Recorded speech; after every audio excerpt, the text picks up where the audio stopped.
Tehranla diplomatik səylər nəticəsiz qalacağı təqdirdə ABŞ İrana qarşı quru qoşunlarının cəlb olunmasını istisna etməyən həlledici zərbə ssenariləri üzərində işləyir. Bu barədə Axios portalı Amerika administrasiyasının 2 nümayəndəsinə və digər 2 mənbəyə istinadən məlumat yayıb. Qeyd olunur ki, bu addım ABŞ-yə ya İran tərəfi ilə gələcək dialoq öncəsi danışıqlarda mövqeylərini möhkəmləndirməyə, ya da Donald Trumpa münaqişənin qələbə ilə başa çatmasını birtərəfli qaydada elan etməyə imkan verəcək.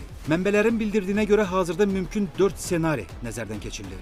Birincisi, İran neft ixracının əsas qovşağı olan Xark adasının ələ keçirilməsini və ya dəniz blokadasını nəzərdə tutur. İkinci ssenari Hörmüz boğazındakı gəmiləri müşahidə edən İran hərbi bazalarının və radar komplekslərinin, eləcə də ticarət donanmasından zərbələr endirməyə qadir olan kiçik katerlərin yerləşdiyi Larak adasının ələ keçirilməsini nəzərdə tutur. Üçüncü ssenari İrana körfəzi tərk edən gəmiləri nəzarət etməyə imkan verən Fars körfəzinin şərq akvatoriyasındakı Əbu Musa adasında hərbi əməliyyatdır. Bu ada da yaxınlıqda yerləşən böyük və kiçik Tomb adaları kimi İranın nəzarəti altındadır. Lakin Birləşmiş Ərəb Əmirlikləri onlara qarşı ərazi iddiaları irəli sürür. Dördüncü ssenariyə əsasən Vaşinqton İran neftinin daşınmasını həyata keçirən gəmilərə qarşı blokada tətbiq edə və ya onlar üzərində nəzarəti ələ keçirə bilər. Portalın həmsöhbətləri qeyd edirlər ki, paralel olaraq dağıdılmış nüvə obyektlərinin altında yerləşən İranın yüksək dərəcədə zənginləşdirilmiş uran ehtiyatlarının Amerika hərbiçiləri tərəfindən götürülməsinə dair